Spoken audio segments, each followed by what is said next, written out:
Hello everyone. तो फिर से आप सभी लोगों का स्वागत है क्लास में। लास्ट टाइम पिछली क्लास में मैंने आपको आइसोमेरिज्म का इंट्रोडक्शन दिया था और मैंने फिर उसके बाद आपको स्टीरियो आइसोमेरिज्म का भी इंट्रोडक्शन दिया था। मैंने क्लासिफिकेशन बताया था जिसमें मैंने आपको ये बताया था कि स्टीरियो आइसोमेरिज्म दो टाइप की होती है, कॉन्फ़िगरेशनल और कॉन्फॉर्मेशनल। और कॉन्फ़िगरेशनल दो टाइप की होती है, geometrical and optical. Unit number 1 पे बीपी 401T की पढ़ाई हम लोग कर रहे हैं। आपको याद होगा कि लास्ट क्लास में मैंने आपको तीन एग्जाम्पल दिए थे स्टीरियो आइसोमर्स के, जिनमें से एक एग्जाम्पल जो है वो ज्योमेट्रिकल आइसोमर का था, जैसा कि आप देख सकते हैं ये वाला ज्योमेट्रिकल आइसोमर का। फिर अगला जो एग्जाम्पल था वो ऑप्टिकल आइसोमर का था, और उसके बाद अगला एग्जाम्पल कन्फर्मेशनल आइसोमर का था। मैंने ये तीन एग्जाम्पल आपको इसलिए दिए थे ताकि मैं आपको ये बता सकूं कि स्टीरियो आइसोमर्स कितने टाइप के होते हैं। तो एक चीज बताना यहाँ पे रह गई है, कॉन्फ़िगरेशनल आइसोमर्स पर्टिकुलरली होते क्या है, इनको इनसे हम समझते क्या है। ठीक है, तो चलिए देखिए, सबसे पहले कन्फर्मेशनल आइसोमर्स को समझते हैं, फिर हम कॉन्फ़िगरेशनल को आसानी से समझ जाएंगे। चलिए पहले कन्फर्मेशनल की बात करते हैं। आपने ये देखा इस कन्फर्मेशनल आइसोमर्स में कि ये जो कंपाउंड ए था, इसको जब मैंने रोटेट किया, इसमें कार्बन कार्बन, ये कार्बन, ठीक है, कार्बन नंबर 1 ये वाला, और कार्बन नंबर 2 ये वाला, इन दोनों के बीच में जो ये आप सिंगल बॉन्ड देख रहे हैं, इस बॉन्ड को जब मैंने रोटेट किया तो ए बी में कन्वर्ट हो गया। राइट।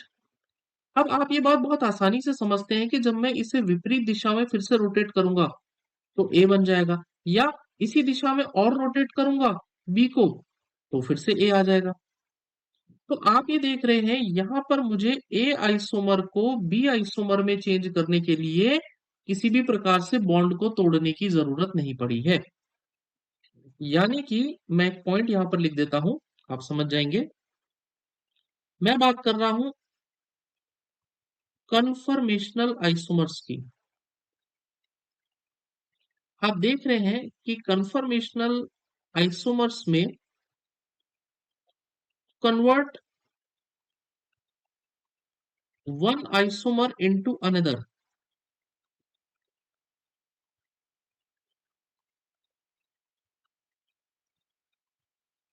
एक आइसोमर को दूसरे आइसोमर में बदलने के लिए no bond breakage is required, आपको बॉन्ड तोड़ने की जरूरत नहीं है। राइट। एक बार फिर से देख लेते हैं, मैं यहां पर बना देता हूं। मैंने आपको ये बोला कि ये आपका कन्फर्मेशनल आइसोमर था पहला ए। इसमें पहला पिछले जो बैक वाले कार्बन है उसके तीन हाइड्रोजन इस तरीके से लगे हुए थे, और जो फ्रंट वाला कार्बन है उसके भी हाइड्रोजन बैक वाले कार्बन के तरह ही अरेंज थे, और इस तरीके से अरेंज थे कि न्यूमैन प्रोजेक्शन में आप ये देख रहे थे कि जो पीछे के तीनों हाइड्रोजन है, पीछे वाले कार्बन के तीनों हाइड्रोजन और फ्रंट वाले कार्बन के तीनों हाइड्रोजन एक दूसरे को ओवरलैप कर रहे थे। राइट, ऐसे करके कहानी चल रही थी, ये तीनों ओवरलैप कर रहे थे। अब जब मैंने ए को रोटेट किया तो मुझे बी मिल गया, और अब बी में क्या हुआ, बी में ये हुआ कि बी के तीनों हाइड्रोजन इस तरीके से थे, और ए के तीनों हाइड्रोजन रोटेट होकर के इस प्रकार से आ गए कि ए के हाइड्रोजन और बी के हाइड्रोजन के बीच के एंगल रह गया 60 डिग्री। इसको न्यूमैन प्रोजेक्शन में आपने ये देखा था कि जैसे पीछे वाले कार्बन के तीनों हाइड्रोजन है और आगे वाले कार्बन के तीनों हाइड्रोजन है, उनको जब मैंने इस तरीके से अरेंज किया तो पाया कि इनके बीच का एंगल यहाँ पर 60 डिग्री आ गया। अब मैं इसे फर्दर और 60 डिग्री रोटेट करूंगा तो आपको ये पता है कि ये वापस, ऐसा दिखा देता हूं, ये वापस ए में कन्वर्ट हो जाएगा। जैसे आप इसको घुमाएंगे तो ये वाला जो हाइड्रोजन है वो इस वाले हाइड्रोजन की जगह आ जाएगा, ये वाला हाइड्रोजन टर्न होके इस वाले हाइड्रोजन की जगह आ जाएगा, और ये वाला हाइड्रोजन टर्न होकर के इस वाले हाइड्रोजन की जगह आ जाएगा। तो फिर से ये ए में कन्वर्ट हो जाएगा, और ऐसी कंडीशन आपको फिर से मिल जाएगी। तो आप देख रहे हैं एक आइसोमर को दूसरे आइसोमर में बदलने के लिए किसी भी प्रकार के बॉन्ड ब्रेकेज की आवश्यकता नहीं है। राइट, आई होप आप लोगों को ये बात समझ में आ गई होगी। अब चलती है, जरा ऊपर चलते हैं। मैं कल वाला एक एग्जाम्पल दिखाता हूं आपको, ये वाला ज्योमेट्रिकल आइसोमर्स का। मैं ये एग्जाम्पल आपको शो करता हूँ। ठीक है, इसको अंडरस्टैंड करते हैं। देखिए, अब हम बात करते हैं कॉन्फ़िगरेशनल आइसोमर्स की। We are talking about configurational isomers. Configurational isomers में जो मैं एक पहला उदाहरण आपको दे रहा हूं, वो है ज्योमेट्रिकल आइसोमर्स का। कल जो मैंने आपको ज्योमेट्रिकल आइसोमर का एग्जाम्पल दिया था, उसमें मैंने आपको ये बताया था कि ये जो कार्बन कार्बन डबल बॉन्ड है, उसके साथ ये हाइड्रोजन है। राइट, ये दूसरा हाइड्रोजन है, और ये OH है, और ये OH है। राइट, ऐसे करके एक आइसोमर था। तो आप एक काम कीजिए, इसका एक बॉन्ड तोड़ दीजिए, या फिर आप एक काम कीजिए, इस कार्बन कार्बन बॉन्ड में इस वाले हिस्से को फिक्स कर दीजिए, और इस वाले हिस्से को, ये जो कार्बन है, इसको ऐसे टर्न करने की कोशिश कीजिए, ट्विस्ट करने की। राइट, जैसे मेरे पास ये, आप मेरा पेन कैमरे पर देख सकते हैं, ये पेन है, और आपने जो है इसको जो है टर्न करने की कोशिश करी। तो कार्बन कार्बन डबल बॉन्ड है, आप चाहे तो मेरे ऐसे उंगली का एग्जांपल देखिए, कार्बन कार्बन डबल बॉन्ड है, यहाँ पर कार्बन, यहाँ पर कार्बन। तो आप इसे टर्न करने की कोशिश कर रहे हैं, आप देख रहे हैं जब मैं टर्न करने की कोशिश कर रहा हूँ तो मेरी उंगलियां मुड़ जा रही है। तो इस तरीके से टर्न करने की कोशिश करेंगे तो ये टर्न नहीं हो पाएगा, ये अपने टर्निंग को रेजिस्ट करेगा। परंतु आप चाहें तो नीचे वाले हिस्से को फिक्स रख दीजिए, और एक काम कीजिए, ये कार्बन कार्बन डबल बॉन्ड में से एक बॉन्ड को तोड़ दीजिए। मीन्स कि आपने अब ये जो कार्बन कार्बन डबल बॉन्ड है, इसको तोड़ दिया। जैसे ही आपने तोड़ा, ठीक है, जैसे ही आपने इसको तोड़ा, तो अब ये कार्बन कार्बन सिंगल बॉन्ड में आ गया। कार्बन कार्बन सिंगल बॉन्ड में आते ही अब इसे आप आसानी से टर्न कर सकते हैं, और ये कार्बन कुछ इस तरीके से बन जाएगा कि इसका H आपके लेफ्ट हैंड साइड में और OH आपके राइट हैंड साइड में आ जाएगा, और नीचे वाला कार्बन जो है मैंने टर्न नहीं किया था, तो वो एज इट इज रहेगा। अब आप देख सकते हैं, अब आप फिर से यहाँ पे कार्बन कार्बन के बीच का डबल बॉन्ड बना दीजिए। तो अब आप देखेंगे कि एक नया आइसोमर बन गया। ऊपर ये वाला आइसोमर मैं दिखा देता हूं, आपको याद होगा, ऊपर वाला आइसोमर ये वाला बी वाला था, और मैंने इसे घुमा करके ए में कन्वर्ट कर दिया। ठीक है, तो आप देख सकते हैं, इसी को चलो मान लीजिए, इसी को सी आइसोमर मान लीजिए, और इसको घुमा के मैंने डी आइसोमर में कन्वर्ट कर दिया। तो यानी कि जब मुझे ज्योमेट्रिकल आइसोमेरिज्म में एक आइसोमर को दूसरे आइसोमर में कन्वर्ट करना पड़ता है, तो मुझे बॉन्ड को ब्रेक करना पड़ता है। राइट, इसी तरीके से वाइस वर्सा डी को भी, डी आइसोमर को भी आप सी आइसोमर में कन्वर्ट कर सकते हैं। आई होप आपको मेरी बात समझ में आई होगी। चलिए, नेक्स्ट उदाहरण देखते हैं, जो मैंने आपको ऑप्टिकल का बताया था। ऑप्टिकल में भी यही बात लागू होती है। ऑप्टिकल आइसोमेरिज्म में देखिए, ऑप्टिकल आइसोमेरिज्म में, let me show you the example. मैंने आपको ये वाला एग्जांपल दिया था जिसमें कार्बन हाइड्रोजन के साथ, ब्रोमीन OH और Cl के साथ जुड़ा हुआ है। ठीक है, तो let me draw it again. ये कार्बन है, कार्बन एक हाइड्रोजन के साथ, एक ब्रोमीन के साथ, और जो Cl है वो बोर्ड के प्लेन के अंदर की ओर है, और OH जो है वो बोर्ड के प्लेन के बाहर की ओर है। अब मैंने इसका आइसोमर बनाया था ऐसे कि ये हाइड्रोजन, ये ब्रोमीन, और Cl जो है वो बोर्ड के प्लेन के बाहर की ओर है, और OH जो है वो बोर्ड के प्लेन के अंदर की ओर है।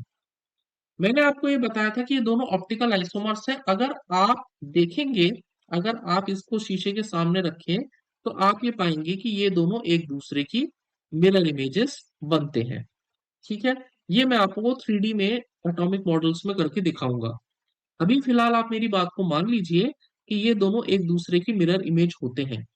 तो यदि आपको एक मिरर इमेज को दूसरे में कन्वर्ट करना पड़ता है या आप चाहते हैं कि एक दूसरे में कन्वर्ट हो, तो आपको Cl का बॉन्ड तोड़ना पड़ेगा, उसको OH की जगह लगाना पड़ेगा, और OH का बॉन्ड तोड़ना पड़ेगा, उसको Cl की जगह पे लगाना पड़ेगा। मैं क्या कह रहा हूं, रिपीट से सुनिए। मैं ये कह रहा हूं कि अगर आपको इस A आइसोमर को इस B आइसोमर में चेंज करना है, तो आपको Cl को तोड़ के Cl को OH की जगह और OH को Cl की जगह डालना पड़ेगा, तब जाकर के A आइसोमर B आइसोमर में कन्वर्ट हो जाएगा। और इसमें भी आप देख रहे हैं, आपको एक आइसोमर को दूसरे आइसोमर में कन्वर्ट करने के लिए बॉन्ड ब्रेकेज की जरूरत पड़ रही है।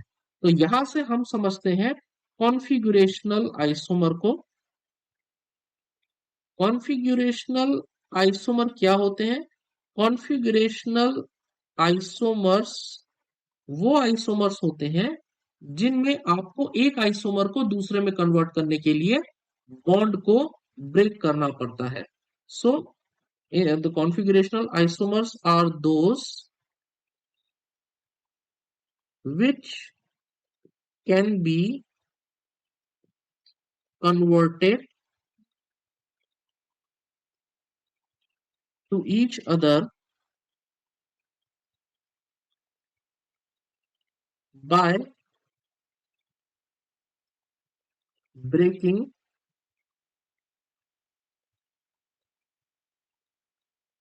bonds। तो ये पहली बात आपको समझनी है कि कॉन्फ़िगरेशनल आइसोमर्स क्या होते हैं। कॉन्फ़िगरेशनल आइसोमर्स, जैसा कि आप देख चुके हैं, ये आइसोमर होते हैं जो कि जिनको एक दूसरे में परिवर्तित करने के लिए आपको बॉन्ड्स को तोड़ने की जरूरत पड़ती है। तो आपने देख लिया ऑप्टिकल आइसोमर। ऑप्टिकल आइसोमर में भी एक को दूसरे में कन्वर्ट करने के लिए बॉन्ड को तोड़ने की जरूरत पड़ेगी, साथ ही ज्योमेट्रिकल में आपको जरूरत पड़ेगी बॉन्ड को तोड़ने की। लेकिन जब हम बात करते हैं कन्फर्मेशनल की, तो वहां पे आपको किसी भी प्रकार के बॉन्ड को तोड़ने की आवश्यकता नहीं पड़ेगी। तो इसीलिए जब कल मैंने आपको क्लासिफिकेशन कराया था, तो मैंने बताया था कि कॉन्फ़िगरेशनल और कन्फर्मेशनल दो तरीके के आइसोमेरिज्म होते हैं, स्टीरियो आइसोमेरिज्म। इसमें से कॉन्फ़िगरेशनल दो टाइप का होता है, ऑप्टिकल एंड ज्योमेट्रिकल। अब आप समझ चुके हैं कि कॉन्फ़िगरेशनल आइसोमर में बॉन्ड को तोड़ने की जरूरत पड़ती है, तभी जाकर के एक आइसोमर दूसरे आइसोमर में कन्वर्ट हो जाता है। कन्फर्मेशनल में आपको बॉन्ड को तोड़ने की जरूरत नहीं पड़ती, सिंपली रोटेट करना पड़ता है और एक आइसोमर दूसरे आइसोमर में कन्वर्ट हो जाता है। तो ये था स्टीरियोआइसोमेरिज्म में अगला पार्ट।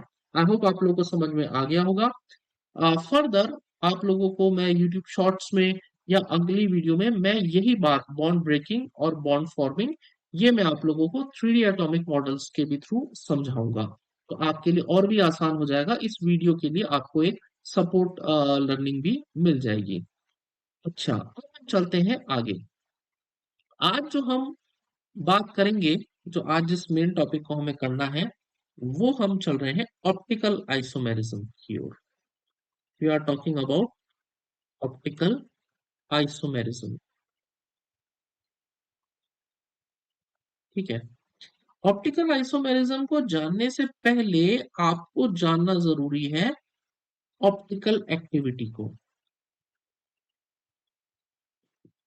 ऑप्टिकल एक्टिविटी को, ठीक है। तो पहले हम इस ऑप्टिकल एक्टिविटी का अर्थ समझेंगे, तब जाके इसके बाद ऑप्टिकल आइसोमेरिज्म समझ में आएगा।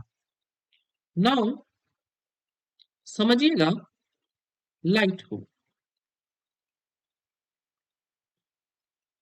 लाइट जो होती है, उसकी वाइब्रेशन, लाइट एक वेव है, आप जानते हैं लाइट क्या है? वेव। वेव नेचर भी होता है, पार्टिकल नेचर भी होता है। वेव की तरह जब लाइट को देखते हैं, तो लाइट की वाइब्रेशंस आप ये जानते हैं कि हर प्लेन में होती है, चारों तरफ हर प्लेन में। चूंकि लाइट एक वेव है, तो हर प्लेन में वाइब्रेट करता है। ये जो लाइट है, इसको हम ऑर्डिनरी लाइट भी कहते हैं। कैसी लाइट बोली? Ordinary light. जो ऑर्डिनरी लाइट होती है, जो आपको रोजमर्रा के जीवन में आप यूज कर रहे हैं, जिनकी मदद से आप देख पा रहे हैं, ये ऑर्डिनरी लाइट के वाइब्रेशंस हर प्लेन में होते हैं। लेकिन जब इस ऑर्डिनरी लाइट को आप एक स्पेशल प्रिज्म से पास कराते हैं। ये प्रिज्म निकोल प्रिज्म या टूरमैलिन क्रिस्टल के नाम से जाना जाता है। क्या कहते हैं? निकोल प्रिज्म या टूरमैलिन क्रिस्टल।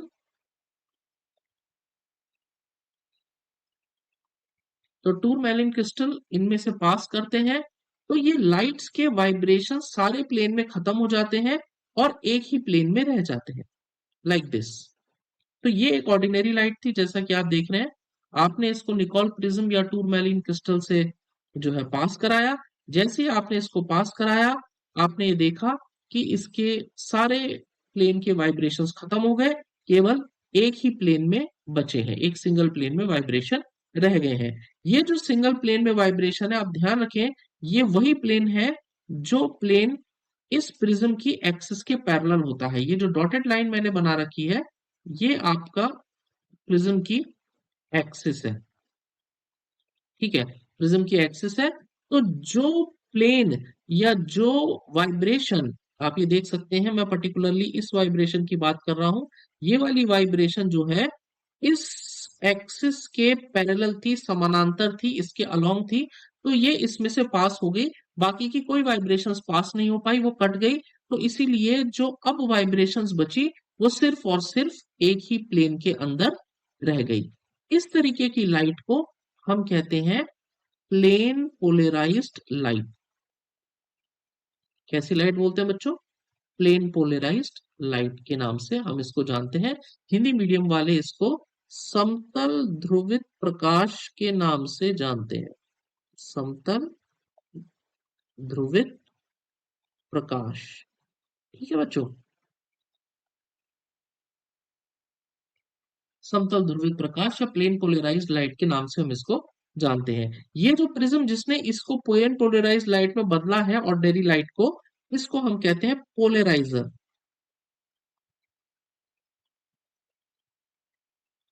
पोलराइजर कहते हैं। तो आप देखिए, ये घटना जो अभी अभी लाइट को प्लेन पोलराइज्ड करने की हुई है, वो कुछ ऐसे ही है कि जैसे आपने एक दीवार है और उस दीवार से आपने एक रस्सी बांध रखी है, और ये जो रस्सी है, ये एक स्लिट के थ्रू होकर के जाती है। स्लिट मतलब कुछ नहीं है, एक ओपनिंग है, एक लंबी सी ओपनिंग है, और इस ओपनिंग के थ्रू होकर के ऐसे जा रही है। यहां पर किसी व्यक्ति ने इसको होल्ड करके रखा है। अब ये व्यक्ति इस रस्सी को ऊपर नीचे वाइब्रेट करता है, तो ऑब्वियसली वही वेव पास हो सकती है, जो या वही वेव या वही वाइब्रेशन आपको देखने को मिलेगी, जो वाइब्रेशन इस हाइट के या इस ओपनिंग के पैरेलल होगी। अगर आप इसे साइडवेज करने की कोशिश करेंगे तो नहीं कट पाएगी। एक और उदाहरण लें, अगर आप किसी इस ओपनिंग से इस आदमी को पास होना है, तो वो जाहिर सी बात है वैसे ही अपनी लंबाई के अलोंग ही जा करके इसमें से पास हो सकता है। अगर से उसको यहां से पास होना है और वो आदमी लेट जाए, ठीक है, ऑब्वियसली वो यहां से पास नहीं हो पाएगा। तो वही पास होगा जो इसकी इस ओपनिंग के लेंथ के पैरेलल है। तो सेम वही बात आपको यहां पर देखने को मिलती है कि ये ऑर्डिनरी लाइट के वाइब्रेशन सारे प्लेन में है। जब आप इसको निकोल प्रिज्म या टूरमैलिन क्रिस्टल से पास करेंगे, तो ये इसके अदर प्लेन्स के वाइब्रेशन कैंसिल हो जाएंगे, केवल वही प्लेन के वाइब्रेशन बचेंगे जो प्रिज्म की एक्सिस के पैरेलल है। इस तरीके की लाइट को प्लेन पोलराइज्ड लाइट कहते हैं। तो पहले आपको ये वाली बात समझनी जरूरी थी। अब क्या होता है, कुछ केमिकल कंपाउंड्स ऐसे हैं जिनके सैंपल में से जिनके सैंपल में से आपने उनका सॉल्यूशन बनाया उन कंपाउंड्स का, ठीक है, ये सैंपल इस प्लेन पोलराइज्ड लाइट के रास्ते के सामने रख दिया। अब जैसे ही आपने इसके सामने रखा, तो आपने ये देखा कि इस सैंपल से पास होने वाली लाइट या तो राइट की तरफ या तो लेफ्ट की तरफ मुड़ गई है। ये पहले कैसे थी? पहले ये लाइट थी कुछ ये ऐसे, इस तरीके से लाइट थी, लाइट की वाइब्रेशन ऐसे थी। अब लाइट जो है, प्लेन जो है इसका रोटेट कर गया है, मुड़ गया है, से या तो राइट की ओर या तो लेफ्ट की ओर, कुछ एंगल जो है वो मुड़ गया है, ये मान लेते हैं कि ये एंगल अल्फा है। तो जो कंपाउंड, जो मॉलिक्यूल्स, जो सैंपल्स प्लेन पोलराइज लाइट को मोड़ देते हैं, टर्न कर देते हैं, ऐसे सैंपल्स को हम कहते हैं कि ये ऑप्टिकली एक्टिव है, ऑप्टिकली एक्टिव है। मतलब ऐसे सैंपल्स के अंदर ऑप्टिकल एक्टिविटी पाई जा रही है। तो मैंने आपको समझाना था कि ऑप्टिकल एक्टिविटी क्या होती है, तो जरा समझ लीजिए। Let us right it here. क्या है कि optical activity means that a a compound is able to rotate plane polarized light यानी कि PPL towards right और left। तो आपको समझ में आई बात, ऑप्टिकल एक्टिविटी क्या होती है। ऑप्टिकल एक्टिविटी का मतलब है कि एक मॉलिक्यूल के अंदर, एक कंपाउंड के अंदर एक क्षमता है कि वो प्लेन पोलराइज लाइट को या तो राइट की तरफ या फिर लेफ्ट की तरफ मोड़ देगा। तो ऐसे कंपाउंड को हम ऑप्टिकली एक्टिव कहते हैं। अगर वो राइट या लेफ्ट की तरफ नहीं मोड़ता, मान लीजिए प्लेन पोलराइज लाइट सैंपल में से पास होकर के रोटेट नहीं करती, एज इट इज रहती है। लेट अस सी दिस, कि ये सैंपल है मान लीजिए, ठीक है, और ये आपकी प्लेन पोलराइज्ड लाइट है। ये सैंपल में जाने से पहले इस प्लेन में थी, और सैंपल के जाने के बाद भी इसी प्लेन में आपको मिलती है। तो इस तरीके की जो लाइट, जो plane polarised light as it is निकल गई, कोई रोटेशन नहीं हुआ, तो वो ये समझाती है कि ये कंपाउंड ऑप्टिकल एक्टिविटी नहीं रखता या ऑप्टिकली इनएक्टिव है। तो ये आपको समझना पड़ेगा कि ऑप्टिकली एक्टिव और ऑप्टिकली इनएक्टिव कंपाउंड क्या होते हैं। अब जो ऑप्टिकली एक्टिव कंपाउंड पीपीएल को, प्लेन पोलराइज्ड लाइट को राइट हैंड साइड की ओर मोड़ते हैं, उनको हम डेक्स्ट्रो रोटेटरी कहते हैं। क्या कहते हैं? Dextro rotatory. ठीक है, डेक्स्ट्रो रोटेटरी कहते हैं इसको। या तो हम प्लस से दिखाते हैं या फिर हम इसको स्मॉल डी से दिखाते हैं, याद रखना। और जो कंपाउंड्स प्लेन पोलराइज लाइट को लेफ्ट की ओर मोड़ देते हैं, उनको हम लीवो रोटेटरी कहते हैं। उसको हम माइनस के निशान से या स्मॉल एल से हम दिखाते हैं। तो डेक्स्ट्रो रोटेटरी और लीवो रोटेटरी दो प्रकार के मॉलिक्यूल्स बन गए। एक वो जो राइट की ओर मुड़ेंगे और एक वो जो लेफ्ट की ओर मुड़ेंगे। अब आपको ये बात जानने की जरूरत है, क्या है, वेरी इंपॉर्टेंट पॉइंट, आपको ये बात ध्यान में रखने की जरूरत है। अगर if any molecule is dextrorotatory, is dextrorotatory, then certainly there will be a molecule, then definitely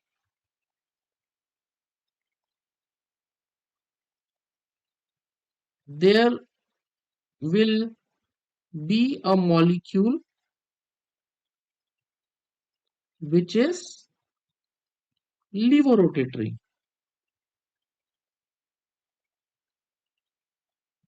तो प्लीज समझिएगा इस बात को कि अगर कोई कंपाउंड डेक्स्ट्रोरोटेटरी है, तो पक्का कोई ना कोई उसका एक और मिलता जुलता होगा जो लीवोरोटेटरी होगा। और इस मिलते जुलते को कहते हैं आइसोमर या ऑप्टिकल आइसोमर। तो मैं ये कहना चाह रहा हूं कि अगर कोई कंपाउंड ऑप्टिकली एक्टिव है, एक कंपाउंड है जो कि ऑप्टिकली एक्टिव है, कैसे पता लगा?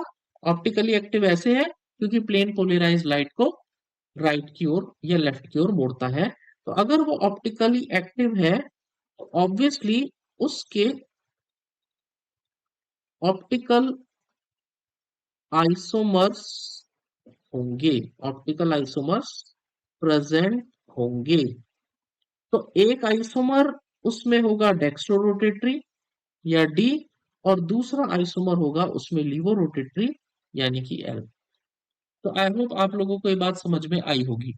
तो इसीलिए इस ऑप्टिकल आइसोमेरिज्म को पढ़ने से पहले हमको ऑप्टिकल एक्टिविटी के बारे में जानना जरूरी है। तो मैंने आपको हल्की सी बात यहाँ पर ऑप्टिकल आइसोमर की भी बताई थी, इसको अभी मैं फर्दर नहीं बताऊंगा।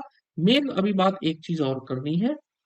मैंने आपको बताया कि optically active compound plane polarised light को राइट या लेफ्ट की ओर मोड़ते हैं और कुछ सर्टेन डिग्री पर मोड़ते हैं। ये जो डिग्री ऑफ रोटेशन है, इस ये जो अल्फा है, इसको हम डिग्री ऑफ रोटेशन या एंगल ऑफ रोटेशन कहते हैं। तो ये एंगल ऑफ रोटेशन के बारे में आपको जानना जरूरी है कि ये जो अल्फा है, ठीक है, इसको हम कहते हैं एंगल ऑफ रोटेशन।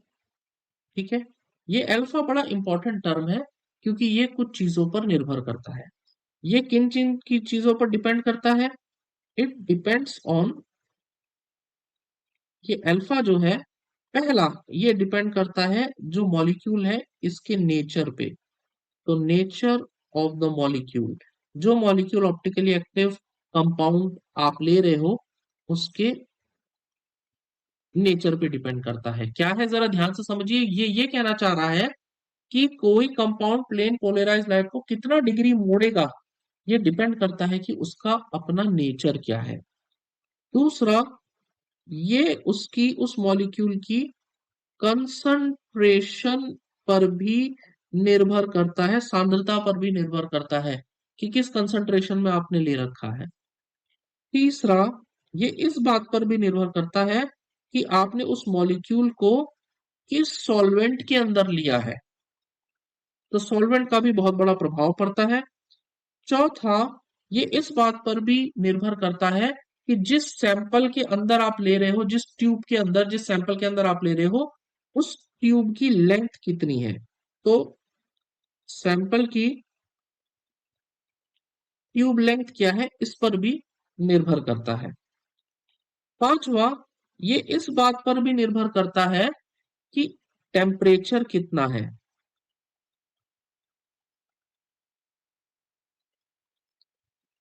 ठीक है, और साथ ही साथ लास्ट, ये इस बात पर भी निर्भर करता है कि जो प्लेन पोलराइज्ड लाइट आप ले रहे हैं इसकी वेवलेंथ क्या है।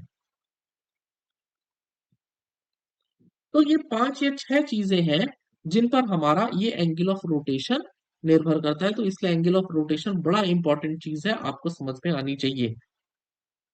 ठीक है, तो एंगल ऑफ रोटेशन जो है हमें मॉलिक्यूल के बारे में जानकारी दे सकता है।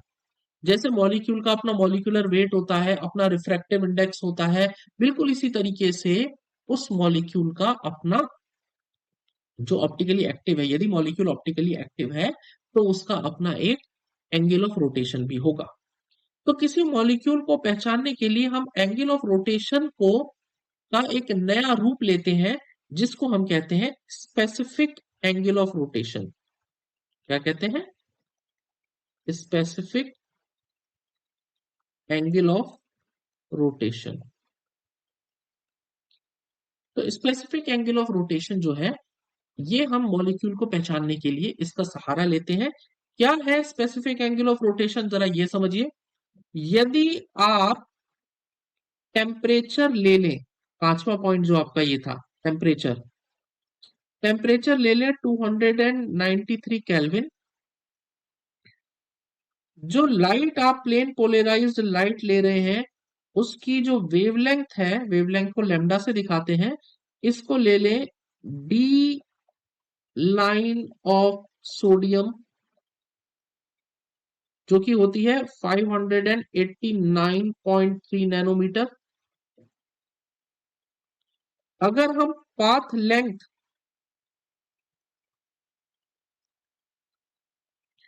जिसको हम एल से दिखाते हैं, वो ले लें 1 डेसीमीटर, जो कि बराबर होता है 10 सेंटीमीटर के। और यदि हम कंसंट्रेशन, जिसे हम दिखाते हैं सी से, वो ले लें 1 ग्राम पर एमएल,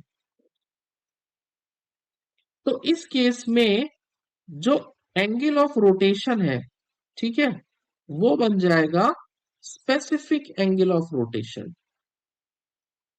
क्या बन जाएगा? Specific angle of rotation. तो प्लीज इस बात को समझिएगा कि angle of rotation, specific angle of rotation तब होता है जिस वक्त उसका टेम्परेचर 293 केल्विन लिया, प्लेन पोलराइज लाइट की जो लेंथ है वो डी लाइन सोडियम की ली 589.3 नैनोमीटर, पाथ लेंथ लिया 1 डेसीमीटर यानी कि 10 सेंटीमीटर, कंसंट्रेशन 1 ग्राम पर एमएल लिया, तो उस वक्त जो एंगल ऑफ रोटेशन निकल के आएगा उसको हम कहते हैं स्पेसिफिक एंगल ऑफ रोटेशन। अब ये जो स्पेसिफिक एंगल ऑफ रोटेशन है, इसका फॉर्मूला हम कुछ इस तरीके से लिखते हैं। ये हो गया डी, ये हो गया 293, है ना, 293 केल्विन ऐसे करके, बराबर एल्फा अपॉन एल इंटू सी, जहां पर ये जो एल्फा है इसको हम कहते हैं ऑब्जर्व एंगल ऑफ रोटेशन, ठीक है। एल आपको मैंने बता दिया, एल था आपका पाथ लेंथ जो कि है 1 डेसी, जो कि जिसकी यूनिट है डेसीमीटर। सी जो है वो है कंसंट्रेशन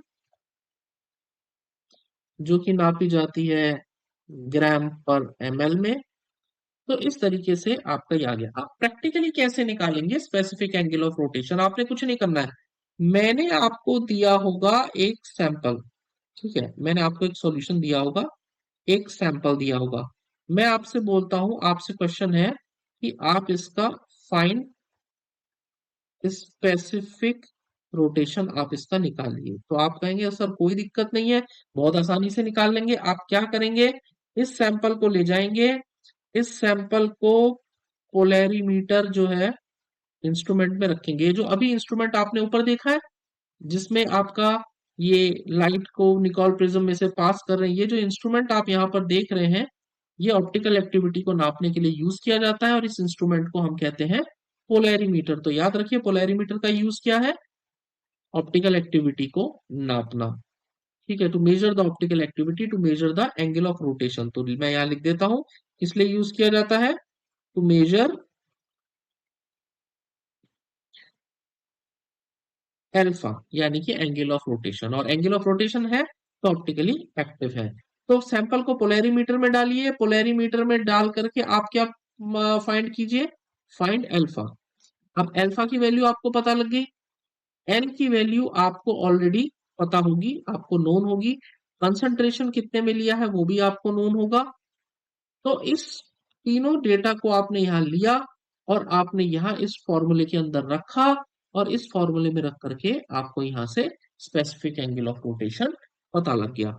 तो इस तरीके से आप स्पेसिफिक एंगल ऑफ रोटेशन का पता करते हैं। तो यहाँ पर इतने पॉइंट पर मैं आज का अपना लेक्चर खत्म कर रहा हूं। एक बार रिकैप कर लेते हैं, मैंने आपको क्या क्या बताया। मैंने आपको सबसे पहले ये बताया कि जो स्टीरियो आइसोमेरिज्म है, ऊपर चलिए जरा देख लेते हैं एक बार। मैंने आपको ये बताया कि जो स्टीरियो आइसोमेरिज्म होती है उसमें कन्फर्मेशनल आइसोमेरिज्म क्या होती है, मैंने बताया, सॉरी, और कॉन्फ़िगरेशनल आइसोमेरिज्म क्या होती है। कन्फर्मेशनल आइसोमेरिज्म और कॉन्फ़िगरेशनल आइसोमेरिज्म में ये डिफरेंस है कि कन्फर्मेशनल आइसोमेरिज्म में आपको एक आइसोमर को दूसरे में कन्वर्ट करने के लिए बॉन्ड को तोड़ने की जरूरत नहीं पड़ती, वेर एज कॉन्फ़िगरेशनल आइसोमर्स यानी कि ज्योमेट्रिकल और ऑप्टिकल में, ये मैंने आपको एग्जाम्पल भी दिया था कि ज्योमेट्रिकल और ऑप्टिकल में आपको, ज्योमेट्रिकल में देखिए एक को दूसरे में चेंज करने के लिए बॉन्ड को तोड़ना पड़ रहा था, ऑप्टिकल में भी तोड़ना पड़ रहा था, लेकिन आपको कन्फर्मेशनल में बॉन्ड को तोड़ना नहीं पड़ रहा था। तो कॉन्फ़िगरेशनल वो आइसोमेरिज्म होती है जिसमें आपको एक आइसोमर को दूसरे में बदलने के लिए बॉन्ड को तोड़ने की एंड देन बाद में जोड़ने की जरूरत पड़ती है, ठीक है। उसके बाद मैंने ऑप्टिकल आइसोमेरिज्म से कहानी शुरू करी थी, मैंने आपको बताया था ऑप्टिकल एक्टिविटी क्या होती है। ऑप्टिकल एक्टिविटी का मतलब है प्लेन पोलराइज लाइट को राइट या लेफ्ट की ओर मोड़ देना। नॉर्मल लाइट क्या होती है, प्लेन, सारे प्लेन्स में vibration. PPL plane polarize light क्या होती है, केवल एक प्लेन में वाइब्रेशन। कैसे आएगी, निकॉल प्रिज्म से पास करेंगे। प्लेन पोलराइज लाइट अगर कंपाउंड ऑप्टिकली एक्टिव है तो राइट को या लेफ्ट को मुड़ जाएगा। राइट को मुड़ने वाला डेक्स्ट्रो रोटेटरी, लेफ्ट को मुड़ने वाला लीवो रोटेटरी। ठीक है, इनको किस सिंबल से दिखाते हैं वो भी मैंने बता दिया। अगर कोई कंपाउंड डेक्स्ट्रो रोटेटरी है तो पक्का उसका एक ऑप्टिकल आइसोमर होगा लीवो रोटेटरी, याद रखना। ये ऑप्टिकल आइसोमर्स होते हैं, इनको हम एक और नाम से जानते हैं इनएंशियोमर्स। मैं अभी नहीं बता रहा हूं, अब अगली क्लास में आपको बताऊंगा। फिर ये जो ऑप्टिकल रोटेशन है जो मैंने आपको बताई, ये जितना एंगल से मुड़ता है इसको डिग्री ऑफ रोटेशन कहते हैं। इसकी बहुत महत्ता होती है। पहले समझना पड़ेगा कि डिग्री ऑफ रोटेशन किस किस पे निर्भर करती है। Nature of molecule, concentration, solvent, tube length, temperature and wavelength of PPL. फिर हमने कंपाउंड को पहचानने के लिए इस एंगल ऑफ रोटेशन का इस्तेमाल करते हैं। तो एंगल ऑफ रोटेशन जो है जो नया रूप जिसका हम यूज करते हैं वो स्पेसिफिक एंगल ऑफ रोटेशन। वो क्या होता है स्पेसिफिक एंगल ऑफ रोटेशन, वो होता है जब आपने पाथ लेंथ 1 डेसीमीटर लिया हो, कंसंट्रेशन 1 ग्राम पर ml लिया हो, डी लाइन सोडियम की लिया हो, टेम्परेचर 293 केल्विन लिया हो, तो उस वक्त जो एंगल ऑफ रोटेशन निकल के आता है उसको हम स्पेसिफिक रोटेशन कहते हैं। तो स्पेसिफिक रोटेशन का फॉर्मूला भी मैंने आपको बता दिया। उसके बाद मैंने आपको ये बताया कि अगर मैं आपको कोई सैंपल दूं स्पेसिफिक रोटेशन पता करने के लिए दूं, तो आप उसका कैसे स्पेसिफिक रोटेशन फाइंड आउट करेंगे। करना कुछ नहीं है, सिंपल एंगल ऑफ रोटेशन निकालना है, बाकी थी अल्फा अपॉन एल सी में रख देना है, आपका आंसर आ जाएगा। तो आई होप आप लोगों को जितना मैंने बताया समझ में आया होगा। कुछ और चाहते हैं तो प्लीज कमेंट में जरूर लिखिएगा। और let's meet in the next class. Okay, thank you so much, have a nice day, bye.